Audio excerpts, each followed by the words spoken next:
Том аюул бол эмоцийн төвшөнд бүх асуудлыг шийдэх гэж оролддог. Одоо бол энийг институцийн төвшөнд шийдэл гэж хэлж байгаа. Тэгэхээр өнөөдөр бол үнэхээр бид нар бол хамтын эцэст холбоо гэдэг чинь үг л хамтын хариуцлага, хамтын эрх ашигын тогтолцоо. Хамтын гэж үг хэлээд байгаа юм. Дорж ирэх ашиг давхыг хэлээд байгаа мó эсвэл дорж бүтээрх тэнцүү байхыг хэлээд байгаа мó. Хамтын хариуцлага гэж юу хэлээд байгаа юм. Торгуул болохлээр дорж төлдөг гавьяаг нь би авдаг байх юм уу? Энэ бүх монголчуудын институцийн харилцааг тодорхой болгох нь өнөөдрийн үүрэг байхгүй. Тийм учраас шийдэл бол ганцхан бий. Мэргэжлийн холбоотын хуулийг гаргах хэрэгтэй.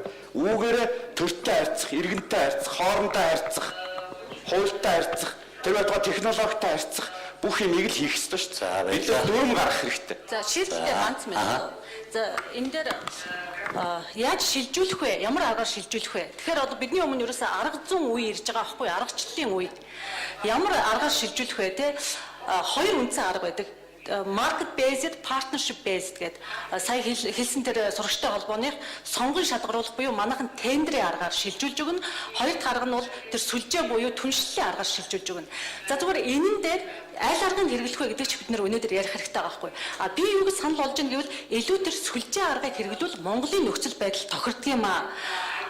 Яагаад тэгэхээр бол мэргэжлийн холбоотын хүчин чадах хязгаарлагддаг юм бол учраас аль болохоор хамтарч ажиллаж нэг сүлжээ нэг холбоонд ороод зохион байгуулалтанд ороод эхлэх хэрэгтэй. Ингүүл жижиг тэнд байдаг мэргэжлийн жижиг байгууллагч гэсэн бас ашиг авч болно, бас нэгнээ хяндаг, хамтын хариуцлагаа хүлээж эхэлдэг ийм сайн арга шүү гэдгийг хэлмээр байна. За дараагийн асуудал бүх мэргэжлийн холбоодод бүгдд нь зэрэг шилжүүлэх юм уу? Аль чадхтаад нь шилжүүлэх юм уу? За хэрвээ чадхтаад нь шилжүүлнэ гэвэл аккредитац хийх болно. Магадлан итгэмжлэл хийх болно. Тэгвэл энд нь хийх юм. Төр хийх юм уу? Хамтын зөвлөл хийх юм уу? Ахаал энийг ярих хэрэгтэй байна шүү дээ, тийм ээ. За түүнээс гадна ахад тэр нэг саяны асуудал мэргэжлийн холбоод чадах байхгүй байна гэдээ орхиж болдоггүй юм аа. Мэргэжлийн холбоод чадахгүй байна гэж төр хэлээ суувал ахаад 5-10 жил болдгийм шүү. Тийм учраас сайн туршлага ахаад хэлээ. Арга зүйн төвийг байгуулж өг. Мэргэжлийн холбоодыг чадварчуулах нь бол ахаад төрийн үүрэг болдог байхгүй юу? Төрийн шинтгэлийн нэг бодлого. Тэгэхээр тэр арга зүйн төвүүдийг байгуулад өгчих юм бол тэр арга зүйн төв буюу одоо төрийн бас байгууллага хэлбэртэй ч байж болно. Тэр нь төрөөж сургаж ядгийг яаж гэрээлж ажиллах вэ? Мэргэжлийн холбоо төрийн бусаач сургаж ядгийг бас үнэлгээ хийх аргачлалд сургаж ядгийг. Өнөөдөр биднэрт маш их арга зүй аргачлал хэрэгтэй. Бид нар хий хоосон одоо сэтгэлийн хөдөлгөөнөөр юм уу тийм шахалт шаардлагаар урагшаа одоо явж болохгүй байна гэдгийг хэлмээр байна. Ахаа дараагаар нь тэр аргачлал дээр стандарт маш түрүүн стандартууд гарах хэрэгтэй. Итгэлцэл гэдэг чинь арга зүй стандарт хариуцлага тодорхой болсон юм дээр итгэлцэл бий болж түншлэл гэдэг хэлмээр байна. За баярлалаа. Бүх хүмүүсийн санал, үзэл бодол, санал санаачлах нэг цэгт очоод байна. Юусе мэргэжлийн холбоотой ажилладаг институцтэй болъё, хуулинд нь зааж өгье, оруулж өгье, хооронд нь шалгаруулад өрсөлдөөний журмаар үйл ажиллагаа, төрийн үйл ажиллагааг мэргэжлийн холбоот руу шилжүүлэх гэсэн ийм гурван үндсэн асуудлын үнд зэрэгцэж орж байна. Тэгээд ерөнхий сайд Батбол таныг бас өөрийн саналаа хэлэх хаа гэж байна. Мөн одоо энэ асуудлыг шийдлийг олохын төлөө гэсэн ийм олон сайхан санал санаачлаг гарч байгааг сонсоход бол мэдээж хэрэг засгийн газрын тэргүүний хувьд их тааламжтай сонсогдож байна. Гэхдээ олон санал дотор ингээд нэг удаа яриад хойдон жил хүртэл үргэлжлэх вэ гэсэн санаа зовж байгаа юм байна гэдгийг сонсож байна. Би нэгдүгээрх нь МЭФ-ийн үйл ажиллагаа болвол зөвхөн засгийн газраас зохион байгуулж байгаа үйл ажиллагаа биш.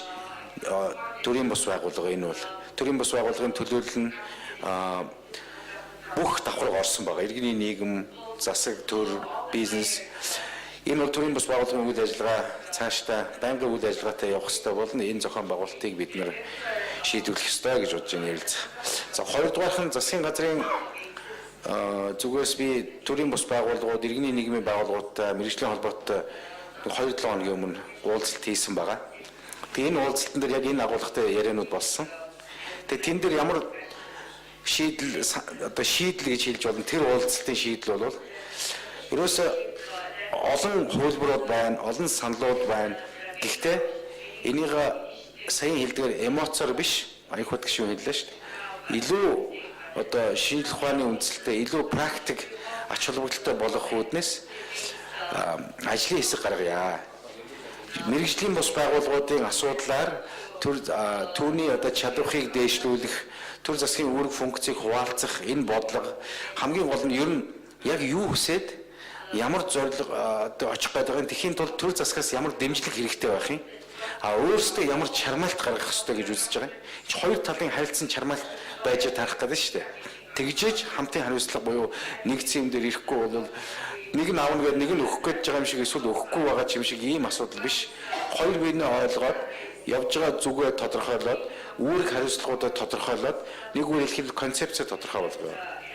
Тэгээд эндээ яг энэ концепц энэ одоо зорилтоо тодорхой болгонгууд тэрнийгээ хэрэгжүүлэх хууль эрх зүйн орчноо хамтдаа одоо хуулийн төсөл дээр зөвхөн нэг түшмэл биш тэр одоо концепц дээр үндэслэн хуулийн төслөө боловсруулад хэлцүүлэх ёстой.